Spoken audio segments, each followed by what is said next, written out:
What is up, everybody? Welcome back to BrickBucks Live, and I'm so freaking pumped to be back here.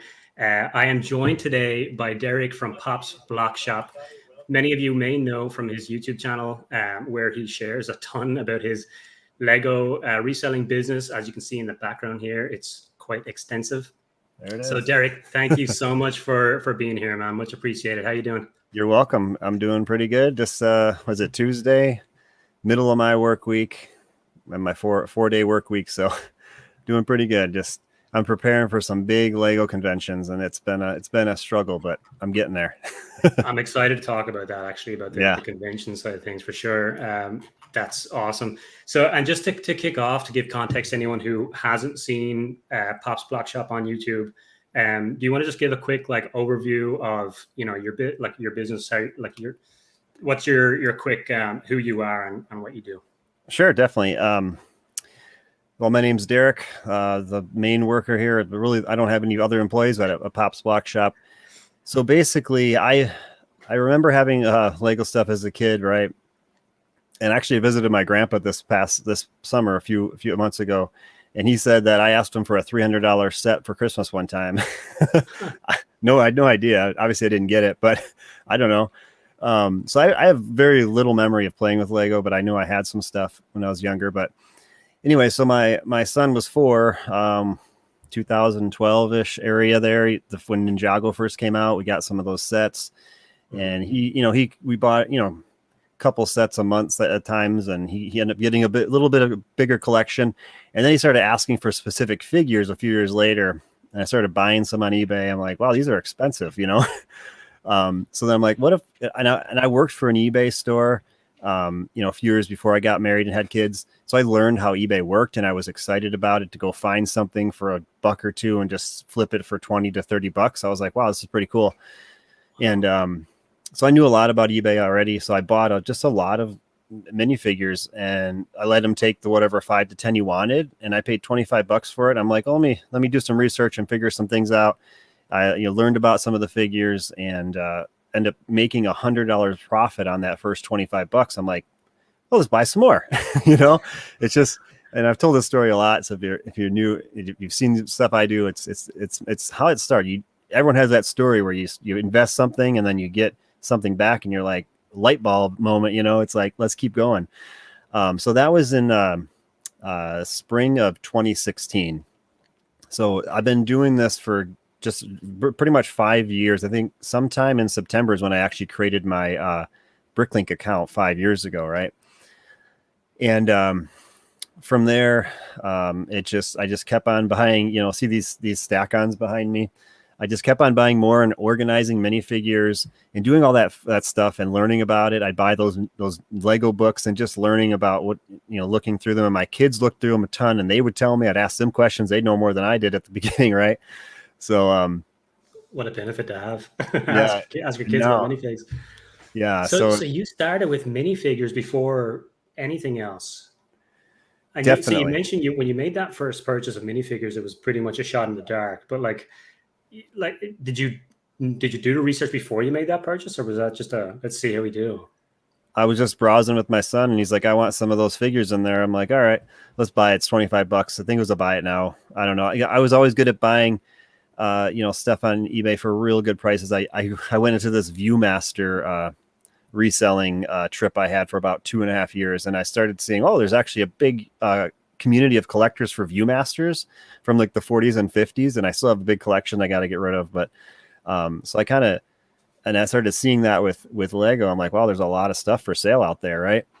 So it just happened where I did it, and then stuff that we knew he was looking for specific stuff, so we bought something that had that in there, and then I could identify a lot more from that, or he could, and yeah, it just went crazy from there. I had no idea it was going to turn into this. It wasn't my intention at all. Honestly, it was just for a little bit extra money. And that's what I was thinking. I was thinking that's like the best stumble into this business I've ever heard, because like a lot of people, the value of sets increasing, seal sets makes a ton of sense, right? Like it's, people are they're trying to finish their collections years later, and they're looking for a set in the architecture theme, and they've recently become a collector, but they missed out on something 2 years ago. So seeing that stuff increase in value makes a lot of sense. But Yeah. minifigures can be it's more surprising to people when you hear the prices of some minifigures and some of the collectors, the collectible minifigures out there. It can be, from in my opinion, stumbling into that is harder. And it's not the kind of thing that I would guess in the beginning would be Right. profitable business if I didn't know better. So it's funny that was the introduction. Is just like, yeah, let's see how we do with minifigures. And to this day, minifigures has been one of the big parts of your business, isn't it? Definitely. It was my intention to not even have BrickLink hardly at all, or to only sell minifigure parts and accessories and things like that, because I could see the time suck that it is with all the pieces. You know what I mean? That just takes forever to part out sets and add them. Then you got to pull the orders, and it's just crazy to see how there's the dollar amount of minifig part orders you can get, and it just takes minutes compared to the getting 100 different bricks, because people will place an order for 100 different minifig parts and 100 different bricks, and it takes 5 times as long to pick the bricks one. Right. So yeah, it's time management, the big thing. And for eBay as well, like eBay is a very viable place to do your, to start and run a minifigure business. Much harder to do individual parts on eBay. Yeah, it is. I did start my an actual system just like BrickLink for eBay though at this point, and it's slow going because it takes a lot more time to add it, but you get a lot more back and stuff like that. But for single parts, or for lotting up by color or something like that. Yeah, just single part, just minifigure parts right now. But I do see sellers selling the actual new bricks and things like that on there, and they're actually doing really well. So it's a system you gotta go all in on, I think, to be successful and stuff like that. Right. Yeah. Yeah. eBay can be like, a lot of people are looking down on eBay, and a lot of the people we chat to in the community and stuff like that. There's a huge affiliate or gravitation towards Amazon, because obviously you can get better prices on Amazon for a lot of Lego sets. But I love eBay, man. Like eBay is it's fantastic for simplicity. Less returns than Amazon. eBay, the service, even they're on the side of the seller a lot of the time. So I absolutely love eBay, and one of the things that's one of the things I really like from watching your content as well was, thinking about eBay when it comes to minifigures, because there's just so many benefits you can get over it. And so, do you prefer eBay over BrickLink in general? Or is it kind of a mix of each? Yeah. So I just a little backstory, I guess, for where I've come from. We're talking about going full time, right? So I've always had a priority list doing this. Not so much in the beginning. I just was like, just acquire as much as possible and get as much as possible for sale on eBay on eBay. And the reason I did start BrickLink is because I just had an overflow of stuff, right? And I'm like, what do I do with all these random pieces that I don't have completes for, that I'm not going to spend a lot of money to try to complete? And so, that's when I started that. But I've always had a priority list. eBay has never fallen from the number one priority ever. Number 2 and 3 have changed here and there, but number 2 is conventions, and number 3 would be BrickLink. I guess, and that's the only 3 that I would ever have. But BrickLink has been number 2 at the times, and conventions number 3, obviously last year when they didn't have conventions. And I've only done 2 Lego conventions. I did Detroit in 2019 and Fort Wayne in 2019. They were like a month apart, right? And I've done some local events in Green Bay, Wisconsin. That was the first time my eyes were open to the fact, like, wow, I could do this full time potentially if I can get this to work too. Because there's an amusement park there at Bay Beach, and there's and it's a small room, but a lot of people came through, and I had an amazing amount of sales. So, you just got to pick your priorities and go for it. But eBay definitely is number one priority to make this work. Sorry, I'm actually just taking off my headphones because they're about to die. I wasn't as good at charging everything before we kicked off here. That's actually fascinating that you're saying that BrickLink has even fallen, in terms of priority when it comes to conventions. Because if you look at that space behind you right there, right, I presume a lot of your space is taken up by BrickLink. Yep. Would that be fair? It is. It is. I mean, it's half of my basement is for BrickLink, honestly. And I love BrickLink is my number one passion. I would want, if I had to choose one to do overall because I liked it more than anything, I would want to do BrickLink. Honestly, Right. I find that to be the one where there's not really a ceiling, right? Okay. I think eBay has a ceiling. Mhm. You can not, you can have 100 of the same figures up, 100 different ones. It's like, but you're not going to sell them all right away unless you're selling them real cheap, right? With BrickLink, there's just so much parts you can put up there and just so much possibility. So I do understand that. It's just for my time. eBay, it's kind of the priority is time. eBay takes the least amount of time. The convention's the second least, potentially, and then Yeah. BrickLink takes the most amount of time, right? So it's kind of how I look at it. When you Okay. do this kind of job, you have time, like I said, talk about time management. I don't want to be down here 10, 11, 12 hours a day until I'm 60, 70 years old doing this, right? I Right. want to work, 30-hour work week or less, have an employee Mhm. or two. And you got to work hard in the beginning, but so I just know that for the future of it, BrickLink is probably going to be, well, right now, BrickLink is actually, it was overtaking my sales on eBay, right? Because I was putting a lot more time into it. I had a lot of sets from July Walmart clearance, right? So it can definitely, if it wasn't there, I wouldn't do so well, honestly. But it's Okay. just all about what's your priority in life, really, is kind of where my priorities for that are. So you're kind of talking about scalability, really, right? Mhm. And efficiencies, which, in my mind, it's everything to a BrickLink seller, right? Because Right. at the end of the day, you're calculating very carefully, um, the return on investment that you will accept when you're making purchases of Lego sets, and that might be 2 or 3x Yep. the cost you have to pay. And the reason you're doing that is because of the time investment that you're going to have, when it comes to parting it out, fulfilling orders, picking so many different lots for every order. So, but the trade off of it taking so much more time and so much more space is that scalability aspect, which you can just rinse and repeat, right? And then Yep. you can hire out and stuff like that. So I definitely want to come back to that. I want to talk about your Sure. thoughts on hiring and stuff like that when it comes to profitability for BrickLink. But before we jump into that, because I know like everyone who's watching this is going to want to hear a little more about. You mentioned that you're full time.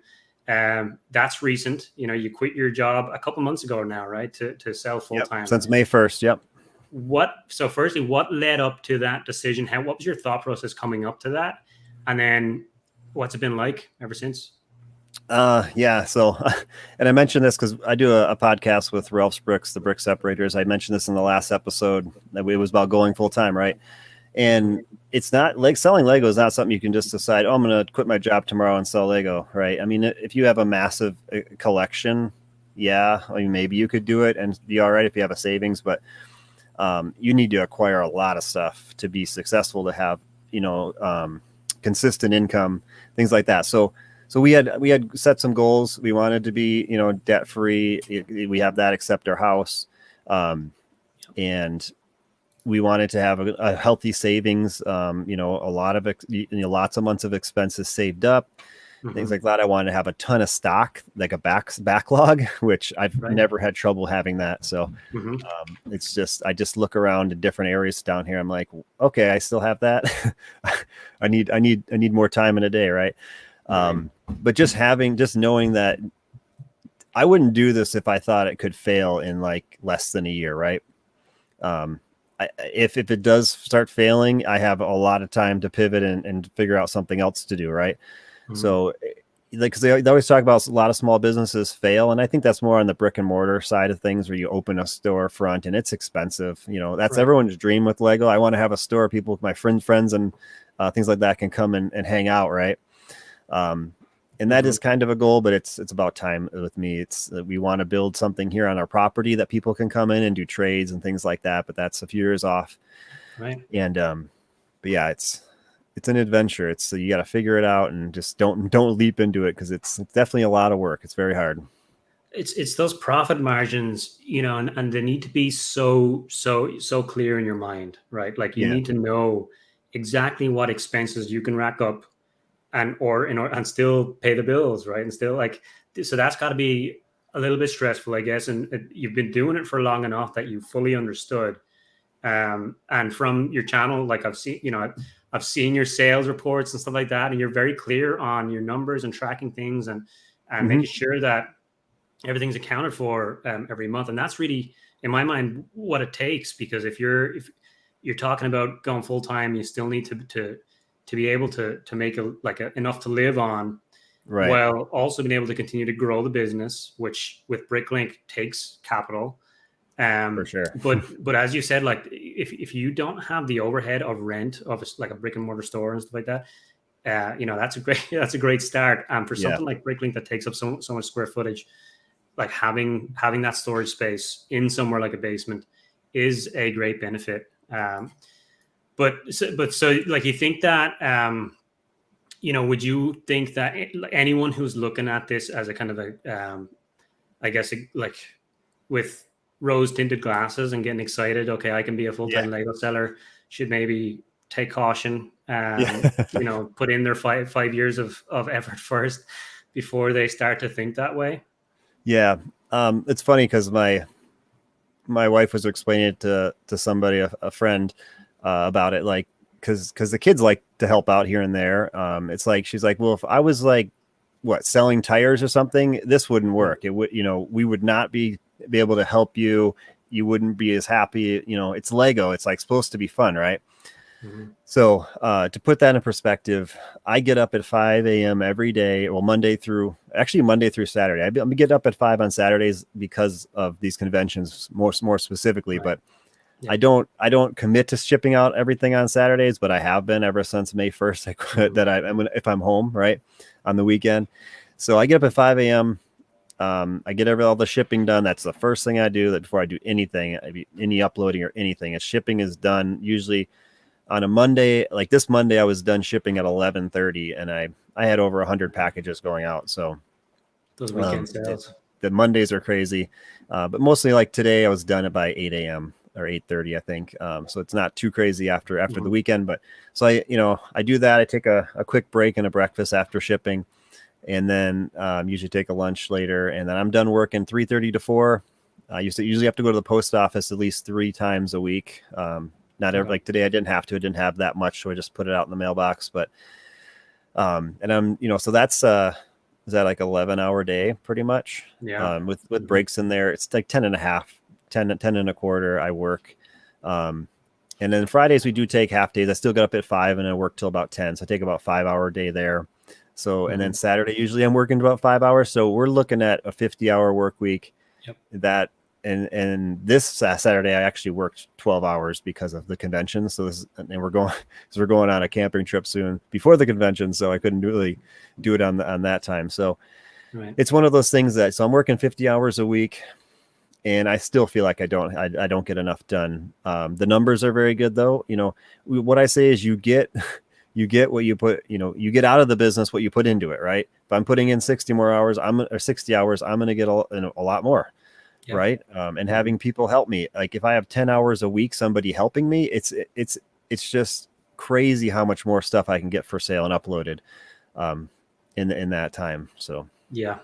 So and we briefly talked about this just before we went live here, which is with entrepreneurship, it is easier to put in the extra hours and just force yourself to do the extra little bit, because you do see those benefits. And in something like e-commerce, it's all about what you list. It's completely about what you list. And the biggest metric to look at really is items listed, right? It's more than anything else, because nothing else is going to pay you back the same way. So it's in a lot of other eBay businesses or Amazon businesses, one of the big metrics is just how many items did I list this week or this month, and can I beat it next next month?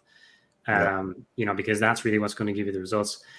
And so have you, like, I guess since you've gone full time, how are you feeling about it all? Like, are you really happy with the decision? You still have some things that you want to kind of to some goals you want to reach before you feel like you'll have full satisfaction with the decision, or are you already kind of knowing that this is the best thing that you could have done, and no regrets?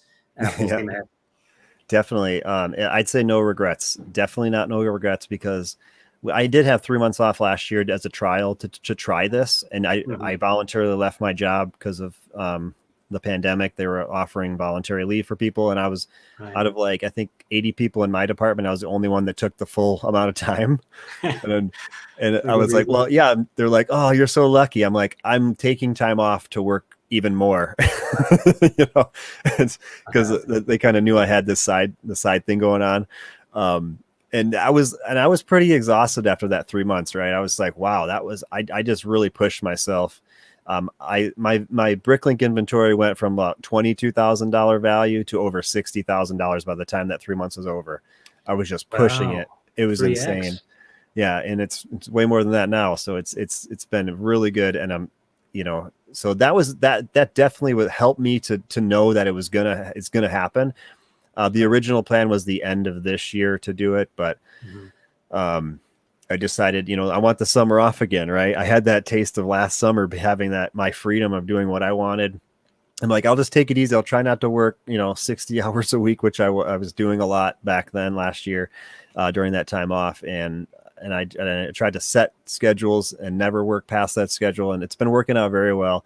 And with these Lego conventions, we have Brickworld Michigan is coming up in a week and a half, September 25th and 26th in Novi, Michigan. And then a week after that, I luckily got into Brickworld Indianapolis. They said we have one spot for a vendor, as there's a big wait list for that one. And Brickworld Chicago I have not gotten into yet, but hopefully next year, I don't know when, but and then the week after that one is Fort Wayne. So we are traveling to all three of those in a row, right? So that, and we homeschool our kids. So my wife does that. So we have all the freedom in the world to be like, let's just go from city to city and hang out for 3 weeks, right? So it's something it's my wife's dream to travel more and things like that. So it definitely helps her to know that I'm down here working for that goal, to help her, help us all have a good time and travel a little bit. So we're still figuring it out, though. It's, I'm only 4 months into this, and this is going to be a cool trial to go to these brick worlds and figure more out there. That's great, man. That's fantastic. And I guess, down the line in the future, if you could get a team, like a couple of team members or whatever, to come in and fulfill orders while you're doing those travels to the conventions, you wouldn't have to shut down the BrickLink store. Right. Is that kind of the way you're thinking about that in the future? Yeah, when like I said, we plan on building a building on our property here. We have 5 acres, and there's room right next to our house for it. So I do want a place where I can have a full-time employee or two, or two part-timers that can help me and do the easy stuff. Or as my kids get older, they might be the ones working it, right? So that is definitely something I've thought about, but it wouldn't be until it's not in our house, right? It's in a separate area of our land here. Okay. Right. And so these conventions, and last question for me real quick, and then I'll jump into any questions that I see in the comments. But so the conventions, walk me through, how that worked out for you last year. And, what does that weekend look like for you? What kind of stuff do you bring? And is it mostly minifigure driven, your sales at those conventions? And, what are some of the things that you really like about doing that? Yeah, sure. So 20, there was none in 2020, but we did some locally, but none of the big stuff, right?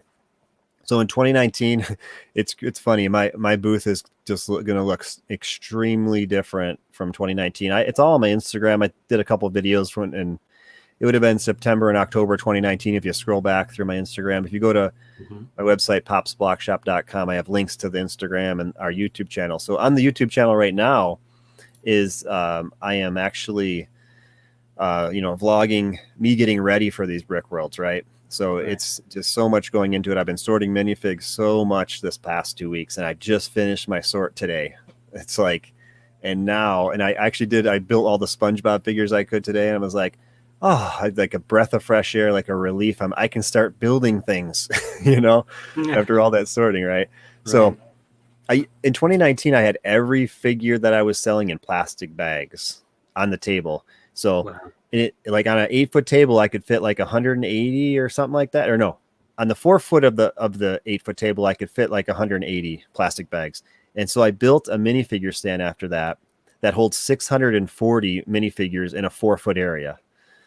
So I Heck yeah. transformed it crazy, and it was the best thing.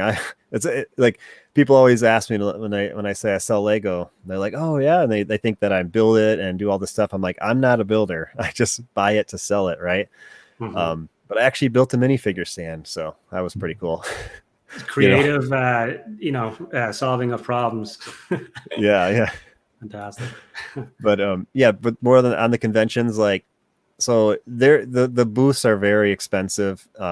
I want to get a double booth, but I didn't do that this time. I'm going to try a single booth because now that I have these minifigure stands that take up less space, I bring those stands. I have fill a bag of parts. I have build your own minifigure stations. It's funny. I don't think the vendors at the 2019 ones appreciated my prices very much because they told me specifically that my prices are way too low. Right? They were like, I was like charging $2 for build a minifig, and they were charging like $4. So it's like, well, that's my price. Get what I get. That's so funny. And did you notice, a flock of people towards your stuff? My booth was extremely busy the whole time, and people would come and like, oh, I'm going to look around, and I'd be like, well, you can look around, but I think you'll be back. I started telling people that at the second Brick World I was at, and they would always come back.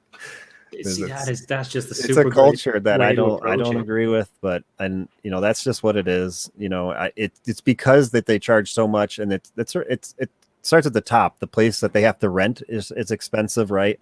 Mm-hmm. And it's a lot of people put a lot of work into having these work, right? And I want it to be for the Lego fan, not for the general public that just comes in and doesn't know anything and just like, oh, this one's $20, I'll buy it, right? I want to have a good price.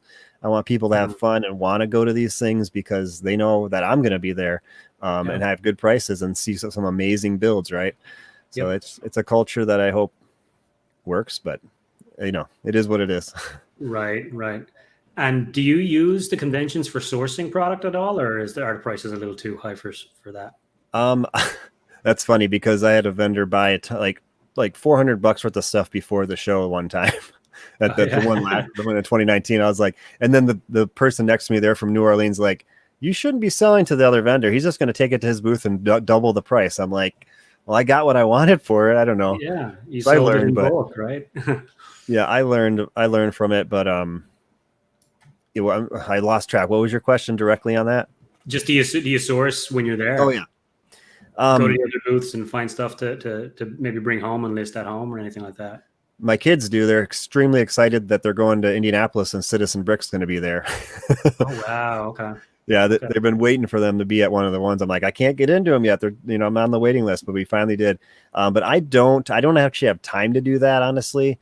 I mean, I could have somebody, my wife is there. I'm actually in Michigan. If you know Ralph from Ralph's Bricks, he's actually driving from New York, and he's going to work my booth on when I'm there. So if you want to meet us, come to Michigan. Oh, that's cool. Ralph is in New York? Yeah, he's in like Rochester, New York. Okay. Yep. Wow, he's close to me. I'm in New Jersey, right across the water. Okay, great. That's awesome. That's great. Yeah, like with your. Sorry, go ahead. I was going to say sourcing, but when I do like local shows that are not so crazy, I get tons of trades, right? And I buy from people, okay. So I do source a lot from people bringing it to me in those situations. Okay, gotcha. Yeah, like I have to think that what we were saying before with minifigures, like it might, like you mentioned at the start that you look at books to learn about minifigs, right? Yep. That's giving yourself a massive competitive advantage that a lot of people are not going to have. And that's, the like a perfect example of due diligence and really kind of putting time into your knowledge, because that gives you what you need to know what's going to sell and what's not going to sell. And I've been impressed before watching your videos where you have a bag of minifigs and you're like, oh yeah, this one right here, like I'm excited to list this one. And I'm thinking what that takes, that there's a learning curve on that. Yep. I presume at these conventions, like even the other vendors, probably a lot of them don't have the same level or depth of knowledge about some of the things that are selling. And there could be some, I guess, arbitrage opportunities out there, but not, you know, obviously having the time to go around and do that would be pretty difficult when you're a vendor. Yeah. I mean, the other vendors that do the shows with me locally, they know that I buy and sell online, so they'll give me good deals and they'll let me pick through their build a minifig stations and take all the stuff that I need. So yeah, it is knowledge is power, to know that. But yeah, at the Brick World's coming up, I know the one guy from Florida, he's going to be all 3 in a row. I think he's the only one other than me. So, and he actually went to him with some questions when I was there 2 years ago, and he knew a lot. So he's probably on the same, we're probably on the same level, and he has a storefront there. So, gotcha. Yep. Good stuff. Okay, real quick, I'm going to look through the comments. We have Christoph is here. We have Xavier. Thanks for being here, guys. Cool. Solo Brick Builder. Solo. We have Hillian's Bricks in the house. What's up, Fred? CMDR Vulture P. Thanks for being here. Dark Horse. I'm sorry to hear. Wants to divorce me over Lego. I feel like I shouldn't laugh because should you list? He asked a question though. Should I list my retired sets on BrickLink? I got a couple modulars, and I don't prefer to do sets and things like that. It was a used set, and there was, you should check the ones in the United States. Always don't go by what the price is on average that it actually sells for. Go to look at the ones that are currently for sale in the United States and beat that price by a bit, and you'll sell it typically. So I sold both of the modulars within a week. And they were, and it's some things, you think eBay you can get more for, but for sets, I think it's better to do on BrickLink in a lot of cases lately. But the shipping can really get you if it's a big set. You got to watch that. FedEx and UPS typically are a lot better than the USPS. Right. And Derek, can you just repeat that point about the pricing? So you said don't price at the average, look for the higher end of the prices, and then wait for the market to catch up. Right. What I would recommend, if you're not in a hurry to sell it, look for what's actually currently for sale that is, the same set that you have. If you have a sealed set, there's, it's different with used sets because some sets are like, when you look at the averages, used sets could be partial sets or things like that, and it's in the average, right? So you can't trust that average, what they average sell for. Look at what's actually currently for sale and beat that typically, and do your research on eBay as well. Like, what are they going for on eBay complete, right? So you can kind of look at both platforms and get a better idea of price. But I think BrickLink is a very good place to sell it because you don't have to pay, you pay less fees. It's 3% plus the PayPal fee, where eBay's, pushing 12% typically. With that's including the PayPal fee on eBay or their managed payment fee. But BrickLink is a good option to save a little money on fees, especially with big sets that are expensive.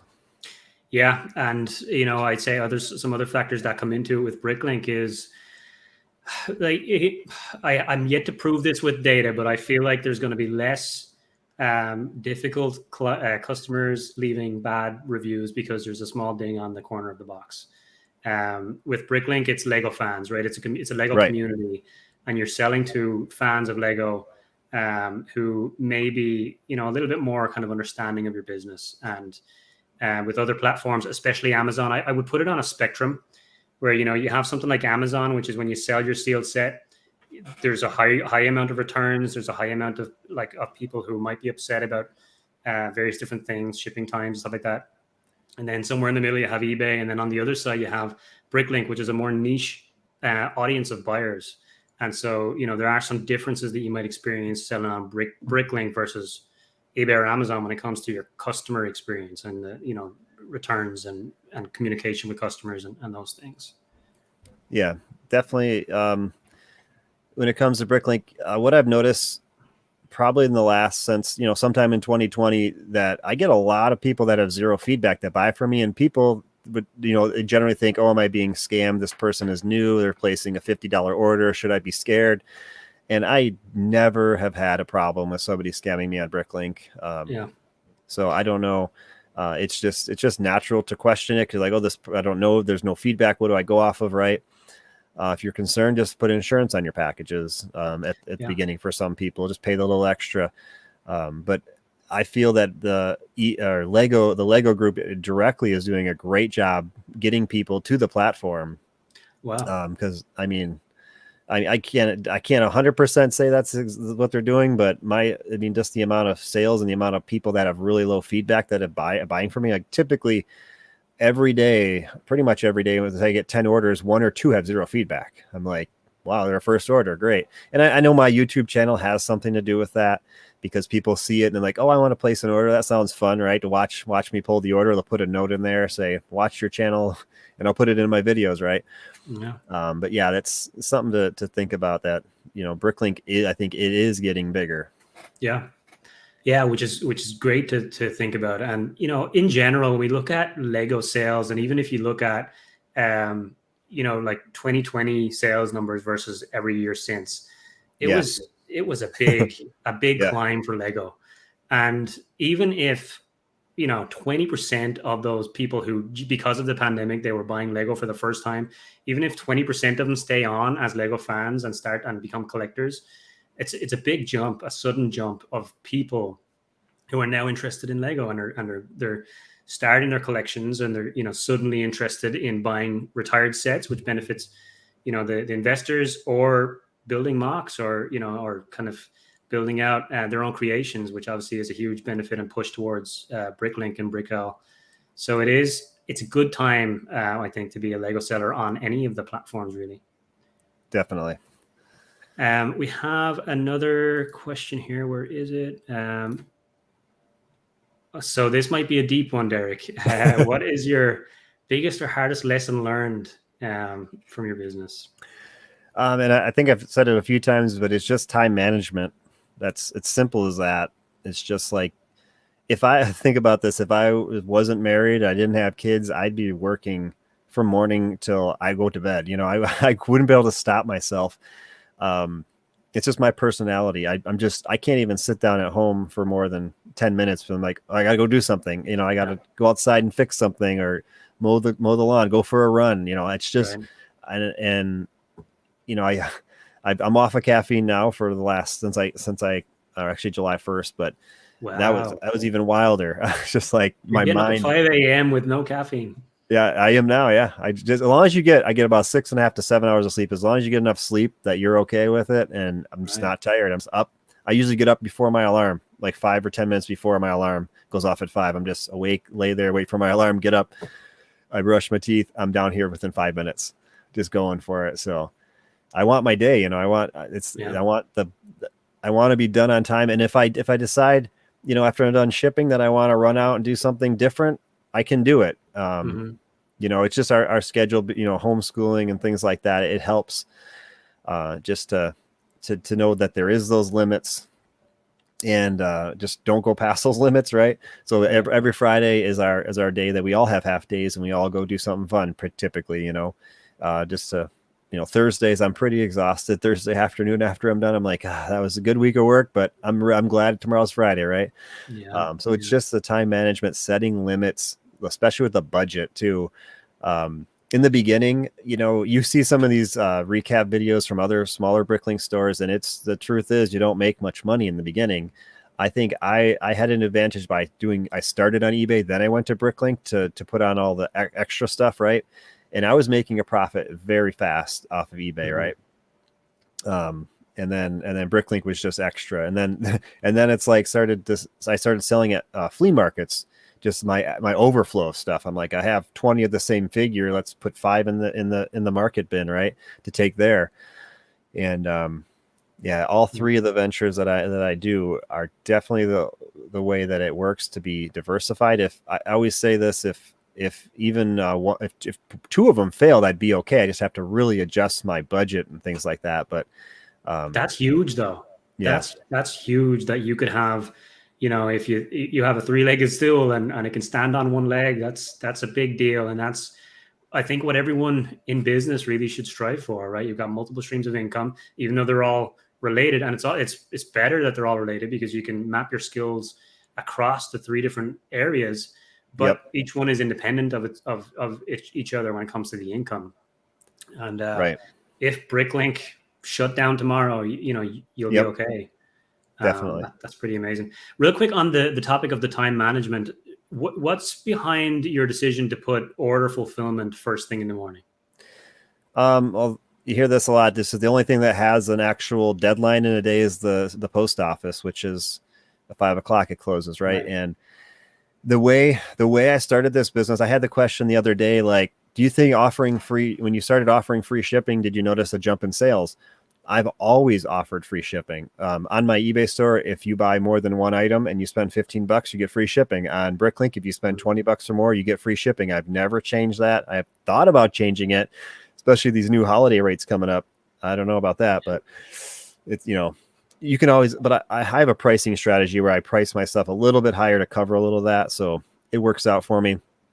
But overall, I lost my train of thought.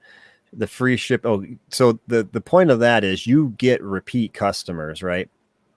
And they'll keep coming back. So you just keep building a clientele of people that know that you ship fast, because that's why I want to get it out. I want to make sure whatever sold the day before gets out the next day, because that's the standard I set for my customers to know that you put an order on Sunday or Saturday or Sunday, it's going out Monday. It's going out the next day, and I've never missed that. Some Saturdays I'll miss it because it's in my terms. I don't say I ship on Saturday. I actually don't say I ship on Monday, but I do. Right. Yeah. But so, and what you're kind of saying there, what you're peeling back the onion a little bit on is that, like, maybe the most important thing in your business, would it be fair to say, would be serving the customer, right? And make it, because this is a big thing with BrickLink sellers that I really like, while looking at that platform and the differences between that platform and other platforms, is the sense of community, the sense of striving for repeat buyers, and building trust with your customers. And I've seen that you do things like, you send out cards with your orders. You take care with your shipping practices and how you package the things in a way that you feel like, the customer will open it and be happy with the presentation and the experience of ordering from you. And like, even down to doing the orders first thing to make sure that there's no delay on shipping. Do you think that I'm right on that kind of like view of things, that maybe customer service is one of the more important aspects of a BrickLink store? Yeah, definitely. When you think about BrickLink, this is truly a service job. You're providing a service. My service is I get the parts, I put them away, and then somebody needs them, then I gotta go find them, right? So that's why I have all the system back here that is so extremely fast for me. I try to keep it as compact as possible. I always say I don't want to move to the other side of my basement, and I'm still good. I'm at 330 some thousand parts right now, and I still have room to get to 500,000 before I probably have to move around more of the basement. But it's a service. And people, a lot of times you see messages saying, thank you for my order and things like that. And it's because that to a Lego fan, they want these parts. If there was no BrickLink, you would not have these big conventions, is my opinion. And that, like, it would be very difficult for people to source the right stuff in a timely manner, at least. I mean, maybe Lego would have some other venture that they would come up with to supplement that, but it is a service. It is a lot of work. It's very physical, activity-wise, to do a BrickLink store. So yeah, customer service is definitely something that this job is all about. It really is. Yeah, Agreed. CMDR Vulture P asks, what are the costs of selling on BrickLink? And to expand a little bit on this, Derek, what are some of the hidden costs that some people might not really think about too much, outside of, buying a Lego set, parting it out, and then paying your fees? Sure. And when my philosophy, if I even have one, is I keep things as simple as possible, right? BrickLink is a 3% fee. I've never looked at it to see if it's actually changed in the last 3-4 years. I think I did once Lego bought it. I was like, are they going to charge higher fees? And no, they know that's wrong. And then PayPal, they just upped the fee. I don't even know what it is. Like, so the reality is it's almost 7% of, say I get $100 order, 7% of that. So $7 I wouldn't get. It'd go to BrickLink and PayPal roughly. And in my case, I pay for the shipping on an order over $20. So, but ultimately when I buy product, I'm usually getting 2.5 to 3 times the value of what I pay for it. So it works out in the end. And the hidden costs, oh man, I mean, it depends on how professional you want to be, with things. I mean, I wouldn't say hidden, but I pay for business cards. That costs me more than my packaging to send it out. I mean, it doubles my cost to send stuff out, honestly, but I want that to be in there. to get that. And I see people on Instagram, you know, posting things like that. It's about a brand type of situation that you want, if you want that for your business. That's fantastic. People post on Instagram with pictures of your business card and stuff like that. Of the order and said, "Oh, look, here's the order I got from Pop's Block Shop." Yeah, that's cool to see that, and it's a lot of fun. More than worth it. Yeah, and I don't know, hidden costs. I mean, all this storage units. This wall behind me, if I know how to point, this first one here cost me $1,400. Wow! All that, all just for the wood, the paint, and all this. All I call them screw lockers. All those things. So yeah. So that was a pretty big investment, but I made $1,200 2 months after I built it. When I started parting out sets, that 2 months later, that month after I got a bunch for sale, I made $1,200. I'm like, well, it's almost paid for just from that, right? There you go. So, and you know, we live in a time where some of this might be it might be easy to forget about how businesses not too long ago could never, like, a lot of them didn't turn a profit for 2-3 years right after they started off, right, with so much overhead.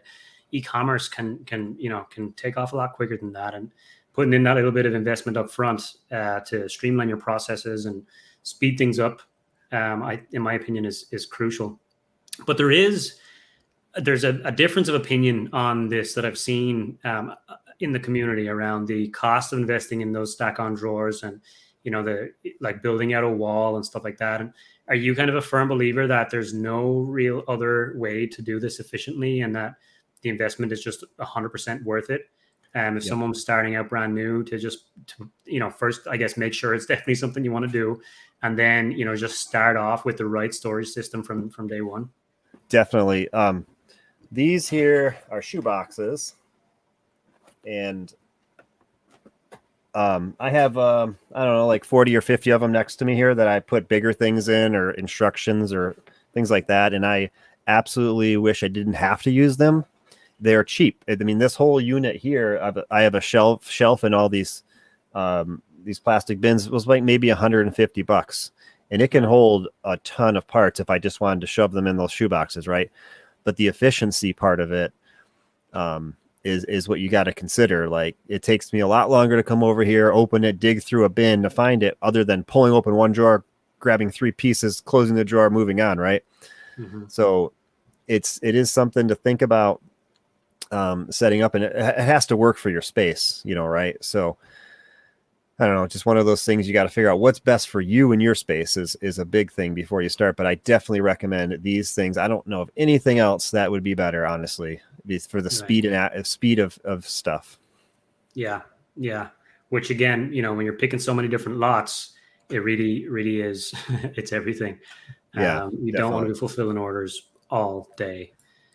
We had a couple questions about the same thing. That is, the size of your basement. Do you happen to? There seems to be a lot of interest in what size the space is. I think it's about 800 square feet roughly. I'm pretty sure it's maybe 800 or 700 or 800, somewhere right around there. Is that right? Square feet. I mean, our whole upstairs of our house is about 1,600, and this is the whole bottom. So I never actually measured it and did the calculation, so I'm guessing off of what the upstairs. But yeah, so I'm probably using, just for the BrickLink store, about 400 square feet, 300 to 400. Right. 400 square feet. And do you think that would be, could you do it in half that space if you really had to? I've seen, some folks, just a brick in the bucket, doing aisles, for example, which really kind of help them to maximize some space. Do you think it's important to have that much space, or could you be effective in less? Yeah, I could. Some people I know that they'll have it sorting in another place. I have a pool table right here. You can see it. And I just put plywood. It's like 10 feet by 8 feet. I have 2 different pieces of plywood put together. And that's why I love to have that huge table, but I wouldn't need that. Honestly, you don't need a table. You can just use, take like 2 8-foot tables or 6-foot tables, like put together, and take them down when you don't need them. Right. So you could do it. Like, you watch the Great Brick Lab, they're just moving into a warehouse. Right. And he talked about, Chris from there talked about how he could not believe that all that stuff fit in his basement once they took it all out of there and put it into that warehouse. And Yeah, I could probably, if the time comes when I have to move all this stuff, I'm gonna probably say the same thing. Like, wow, how did that all fit in there? Right. But that's what taking the time, the 5 years that from when I started to where I'm at now, slowly making these expansions. Every time I do an expansion, my next thought, as soon as it's done, is like, where's the next one gonna go, right? Yeah. And at this point, it's like we're building another building, but I just got to focus on the eBay store more instead. Sometimes even BrickLink's getting full, right? I'm like, I can't just keep uploading and uploading it. Otherwise, I got to do an expansion soon. When I know that eBay takes less time and you get more money. So it's one of those priority list things. Yeah. Yeah. Because like, I guess no one wants, entire days or weekends to be taken up by rearranging things, and thinking and planning ahead obviously will help you to minimize the amount of reshuffling and rearranging you got to do Yeah, down the always line. plan your expansion, 3 to 6 months ahead of time. Like if you're going to run out of space in 3 months, you better start planning it, maybe even buying a few things, because it just creeps up on you. Right. Right. Okay. So Xavier asked, well, we talked a little bit about 2020 having that spike in sales for Lego when everyone was locked at home. Don't you worry about that, or just take it as it is? This is the wave you want to catch and go along. So is there anything about the sudden fluctuation last year with Lego, interest in Lego, that maybe you think might have artificially made sellers think that things are better than they are, and maybe that will kind of die down, or are you thinking that some of that will stick around? Yeah, it's a great question. To be honest, I don't see it slowing down because I haven't seen the slowdown myself. Yeah. There's ways to combat it too, because everyone talks about a summer slowdown, right? People are busy, they're out. So the month of July, I lowered my prices by 5% what they normally are, and Okay. that was been my best month since it's been better than the last 2 months. So I put them back for July and August, and I didn't sell as much, right? I don't know if that was a case of me lowering my price and bringing more people in, but there's ways to just to figure it out. I'm not worried about it because the biggest struggle with this, and I see that Brick Vibe was in here. He's the biggest U.S. seller, I believe. I'm not sure in the world or not, but he said he had 10 million parts, right? Yeah. The biggest thing is getting those parts for sale. That's the struggle. And once they're for sale, you can just sit back and let's throw a sale on there and start shipping everything out, right? You have all that inventory for sale, and the more than half of the work is putting it for sale. Shipping it out is, I'd say, 30% of it, right? Just finding it and shipping it out. So you just gotta just roll with it, figure it out as you go. If you're having slow times, this job is not fun when you don't get sales. Like Monday, I had over 40 BrickLink and BrickOwl orders. So I do sell on BrickOwl too. I don't know if I mentioned that. It's another site not owned by Lego. Same thing though as BrickLink. And I had over 40 orders, and I was pretty sick of pulling orders by the time I was done. And then today I had 15, and I was at the 10th order. I was like, okay, let's do something different. But I got it done. And you do get that to those points, right? But it's no fun if you just have 3 orders in a weekend. You're done in 15 minutes, right? But you're putting all this money and time into putting parts for sale, because and I always say, if you want sales, lower your price, and some sellers are like, don't do that. Because you're going to lower the averages. But, and then I say, well, I've never met a customer that was upset that I lowered my prices, right? It's about the customer. But you don't want other BrickLink sellers buying from you either, just to stock their stores because your prices are extremely low. That's something you got to think about too. Yep, exactly. And and just to add a little bit on this question as well, and I've mentioned this in the past, so anyone who's heard this from me, apologies, but I really think that there's a lot working in our favor as Lego sellers and as e-commerce business owners, right? E-com is climbing rapidly. It doubled last year. Obviously, that was a one-off, but there's a lot more people now that are being pushed to buying things online and discovering different ways. Maybe some people who had concerns about buying things online in the past, and then they order a few things out of necessity, and now they realize that e-com is fantastic, and they can sit at home and go shopping. E-commerce is growing rapidly, and it will continue to grow rapidly, and that's going to benefit people like us who are selling online. And Lego as well. If you go on, it's not just 2020. 2020 was an anomaly, but before that, we still had a ton of growth with Lego and demand for Lego. Their strategy has just become so fine tuned over the last like 10 years when it comes to the partnerships that they're building with every brand you can imagine: Stranger Things, Sesame Street, Winnie the Pooh, like everything that you can imagine. And they're really, I feel like they've just hit their stride in recent years, and their sales are showing that. If you look at the demand for Lego overall, and you could do this by just going to Google Trends and just searching for Lego based search queries, and see that people are searching for Lego stuff a lot more now than they were a couple of years ago. So with a combined force of Lego being in higher demand and e-commerce continuing to grow fast, the reseller market is not going to make up for that anytime soon, in my opinion. And I'm not afraid that the resellers will get saturated and there'll be too many sellers on BrickLink or eBay or Amazon, and and that sort of thing, because these combined forces of Lego demand and e-commerce demand are big ones. So definitely, I generally believe that it's a good time to be a Lego seller, and I wouldn't worry too much about the fact that 2020 was an anomaly. It's onward and upward, and I think, like I mentioned before, there will be continued benefits from 2020, even though it was abnormal. Some of those people will stick around. They will become collectors. They will start to build mocks and those things. Great question, though, for sure. Definitely. David asks, percents wise, what percent is parts versus sets? Derek, do you actually sell sealed sets?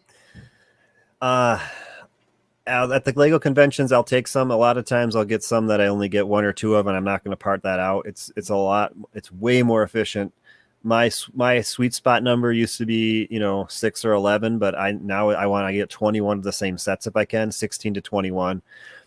With my space, that's what works for me at the max, right? So I don't go to a store, or I don't go to the Lego store and buy these big sets I know are going to be worth 2 to 3 times more in about 5 years. I don't go and buy those. I invest in stuff that I can flip right away to get more capital right away. That's my business model. Selling the sealed sets, to me, it's a little more risky. I know it's because I've never done it really. That's why I say that. It probably isn't, but just to have, $50,000 worth of sets in storage, what something, I mean, you can have insurance on it, but something could happen to it.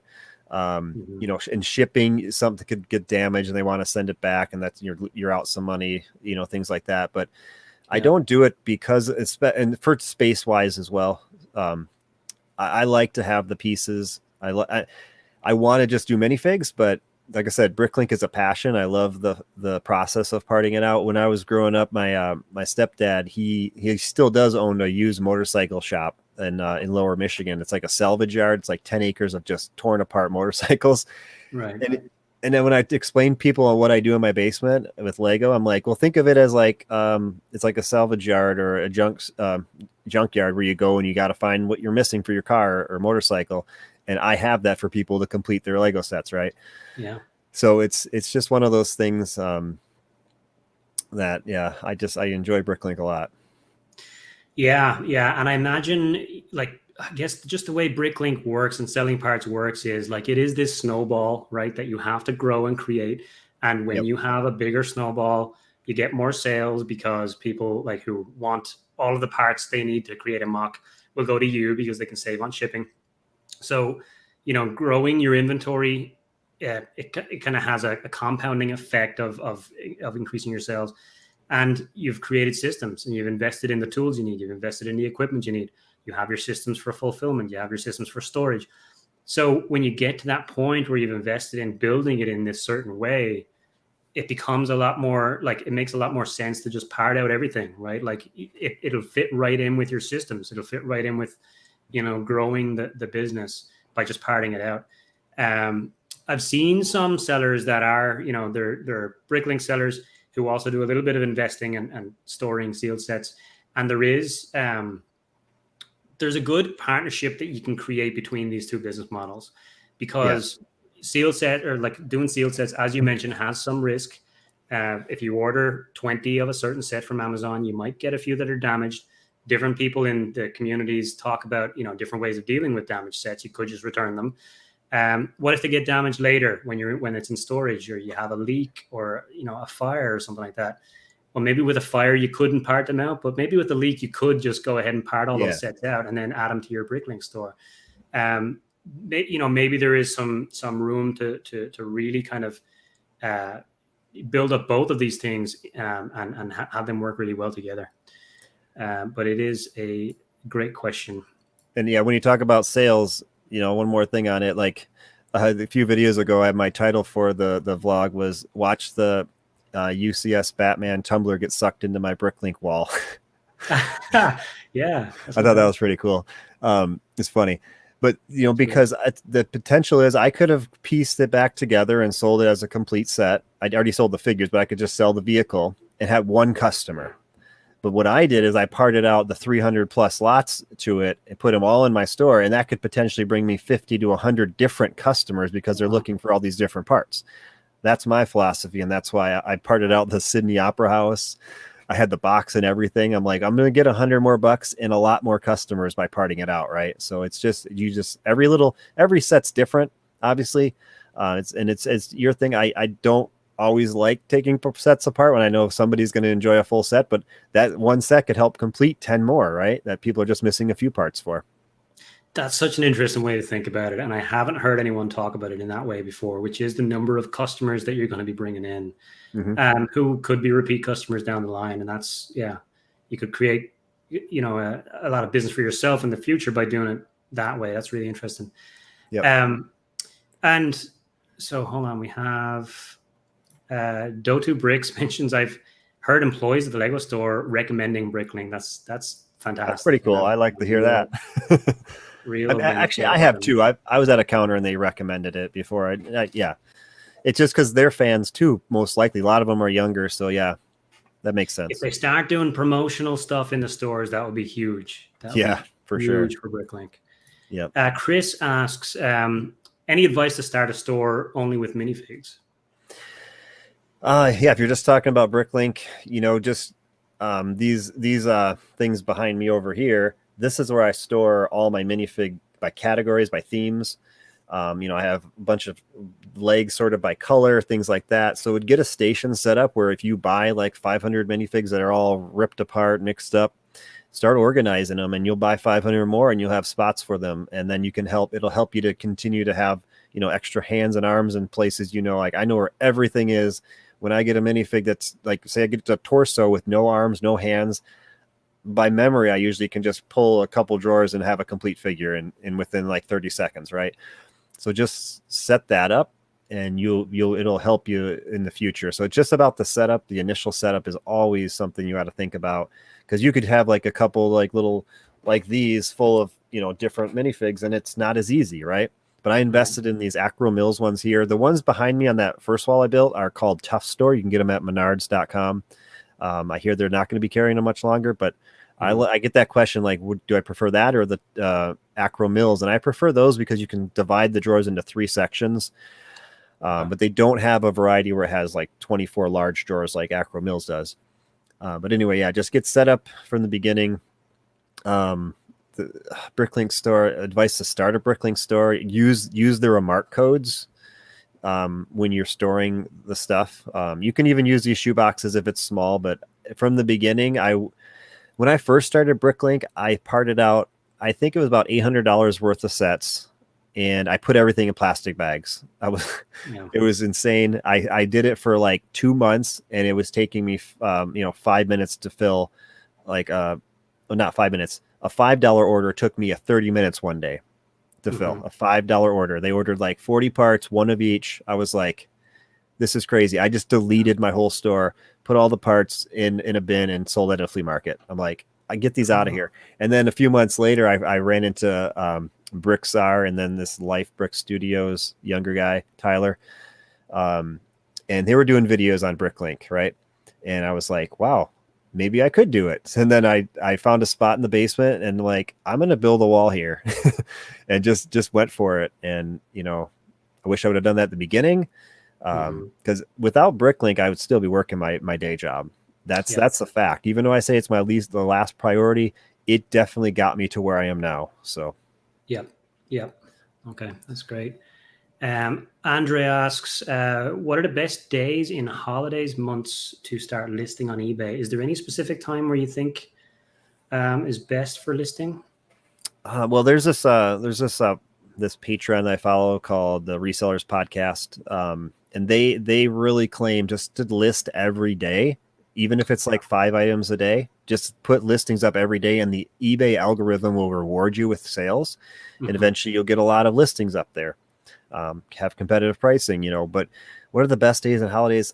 That's everyone talks about Q4 is just crazy for sales, and that can be the case. But I believe in my experience, even though Q4 is great, usually March is typically a really good month because of tax returns in the United States. At least people are getting extra money, things like that.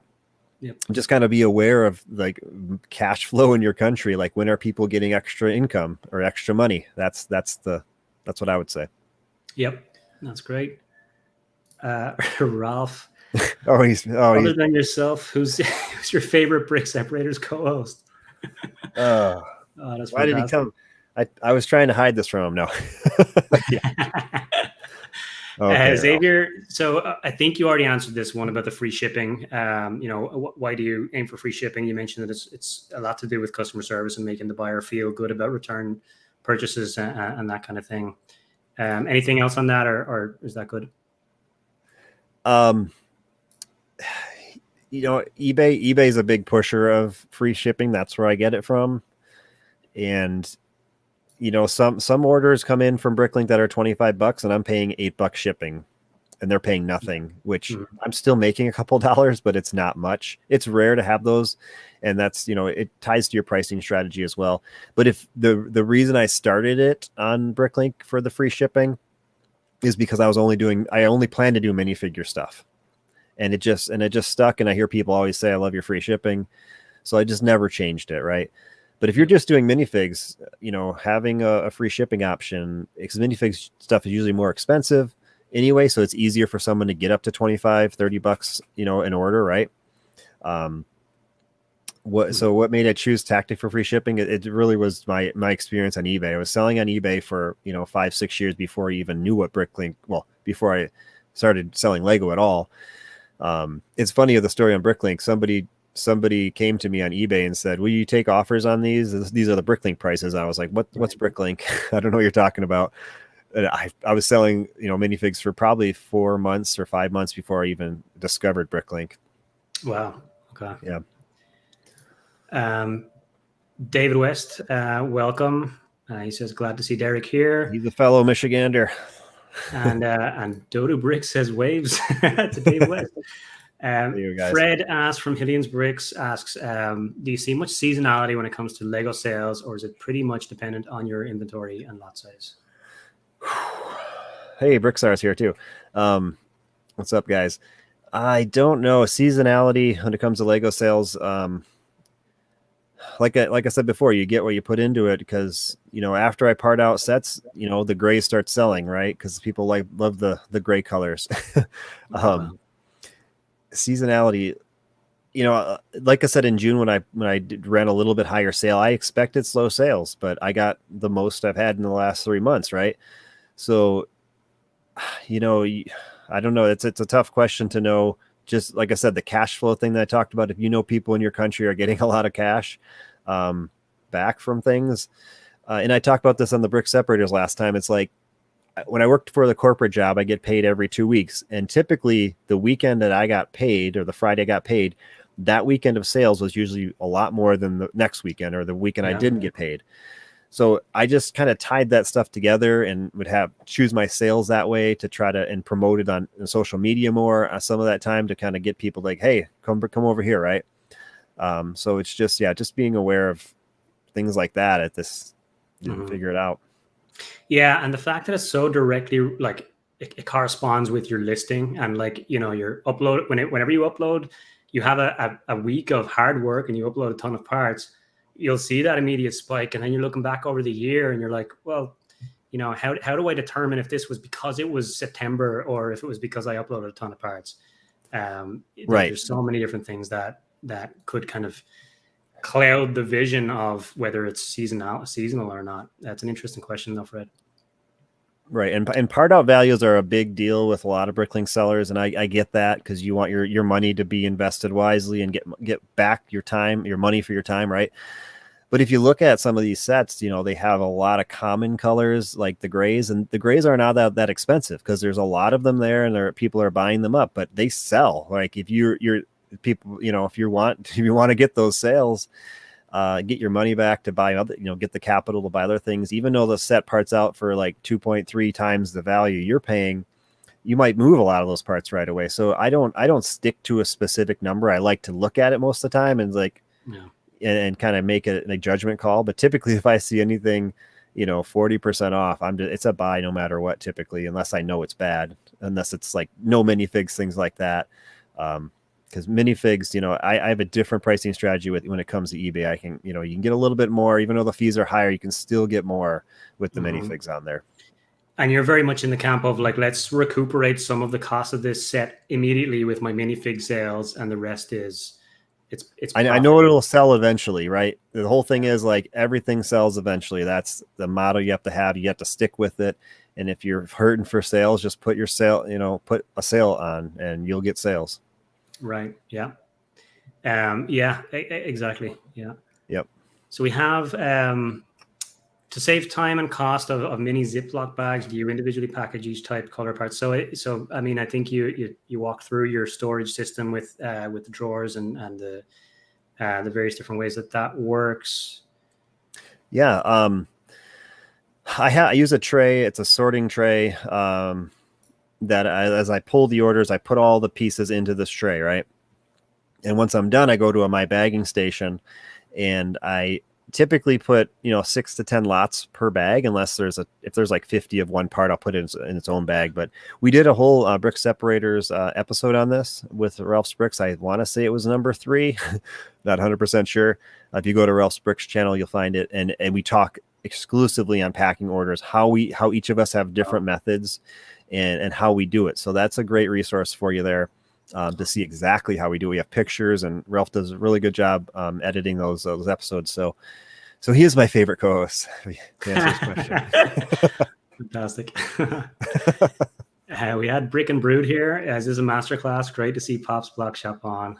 I don't know. Yeah, I don't know what a masterclass is, but I like to go to one. No. Thanks for coming by. I had a question. Yes. So you alluded to your buying strategy, and you mentioned like 40% off would be where you want to play, and with minifigs as well.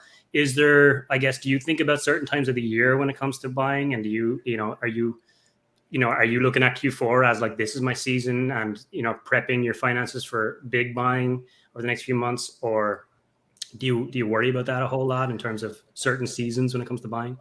I mean, if you're struggling to find inventory, which it's hard to have a struggle to find inventory buying Lego, but if you're just looking for new sets, everyone knows, July, after July 4th, Walmart has a huge clearance, and after Christmas they have a huge clearance.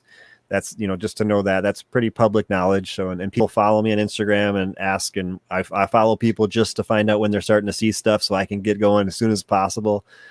So, and that's a golden nugget right there for folks when it comes to it's buying. pretty common to know that, but you'll start seeing them on Instagram and you just know it's time. Just like any sort of indication that we can find to get out there. So Fred mentioned, we were talking about earlier about the amount of space that you need to store for BrickLink, 70 square feet and 220K pieces.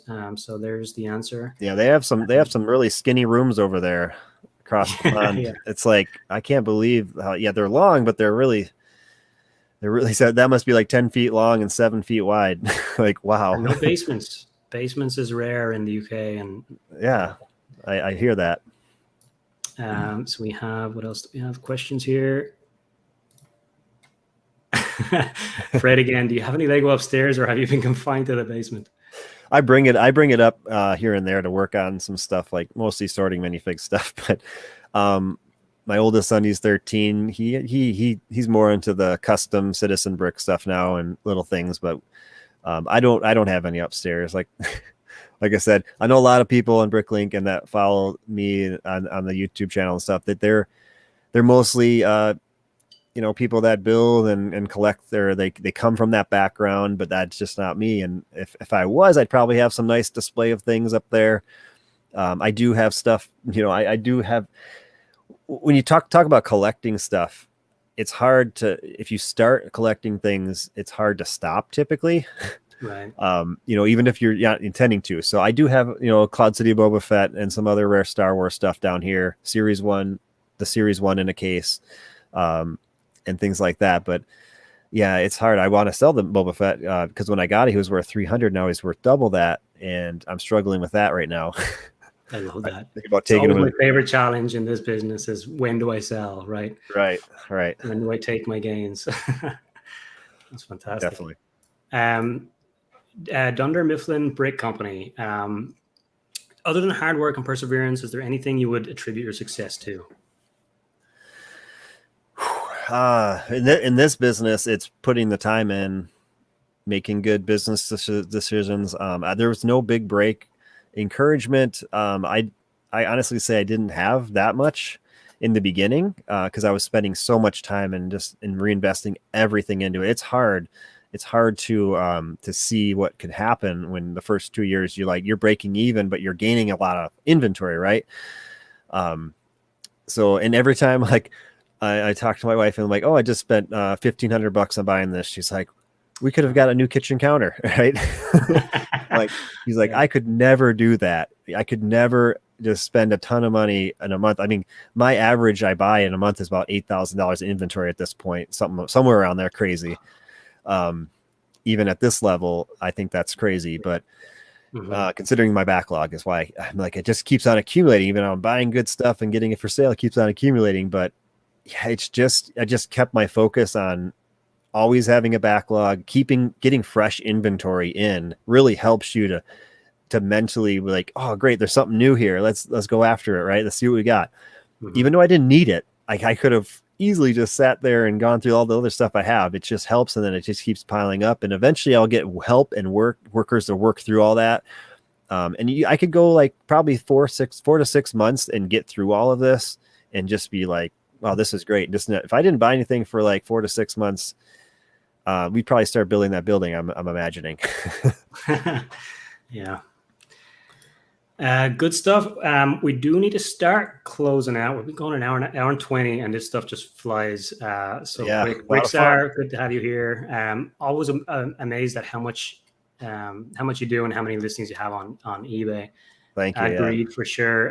Derek, to close us out, I want to ask, I guess, what does the future look like for you, or how are you kind of looking at, your next steps? What's your priorities in terms of where you want to put your attention? Is your YouTube channel and your community becoming a little more front and center for you, or are you kind of thinking about that three-legged stool of BrickLink, BrickL, eBay, and kind of want to put your attention in one more than the other over the next couple of years, or kind of how are you thinking about what's next? Yeah, and when I was talking about my priorities, I'm like, I knew I had a fourth one, but it's the YouTube channel, right? I just totally didn't even think of it, but oh yeah, it's tough to figure that one out because I want to be on my own schedule, my own time, and that's why having a brick and mortar store off my property is not an option, right? And YouTube does take a little bit more time that I could be uploading, right? That the hashtag that I like to push is hashtag keep uploading, because that's what makes you successful in this, right? So that's just my main goal, is to continue to get good deals and keep pushing parts for sale. Expanding to this basement can't hold anymore, basically, is what's going to happen. I know it's going to happen. I don't want it to happen, but because like I always say, I don't want anything going over there because my picking efficiency for orders will go down the hill a little, but it's part of it. It's fine. It's just how you got to do it. But just sticking with it. Like I said, it's extremely taxing physically for one person to do all this, like doing 400 orders a month and shipping out way more on eBay than that. Right. eBay is easy. basically when it comes to physical, if you're just doing minifigures, I sit at my desk and I have everything right behind me that for eBay. It's all right here. I don't have to go very far. Yep. So yeah, it's just figuring it out. What works for you is, as I always say, just keep uploading. The more you upload, the better you will do. Wise words. Fantastic. Derek, this has been such a pleasure for me. Thank you so much. I've learned a ton. I'm sure everyone else has too. Everyone watching, I'm sorry if I didn't get to your comments, because there was a ton of activity and some great questions there. I could do this all day talking shop here. Derek, thank you so much for your time. Thank Everyone, make sure you check out popsblockshop.com, which is where you can find Derek's links to his store and eBay and everything in one handy place. And then Pop's Block Shop on YouTube to see the behind the scenes and how everything works. And you'll learn everything you need to know to start a BrickLink store or selling minifigs on eBay or anything that you have questions about there. Yeah. Thank you, Shane. It was awesome hanging out. Great talking with you. If you're anyone going to be around the Brick Worlds, definitely come out and say hi. Hope I might do Alabama in January. I'm not sure yet. There's a Brick Fair, Alabama. If I can get into that, I do have plans on checking into that once I get back from these ones. So heck yeah. Sounds good. Derek, thank you so much. Everybody, make sure you subscribe and check out those links for Derek, and we'll see you in the next one. Thank you.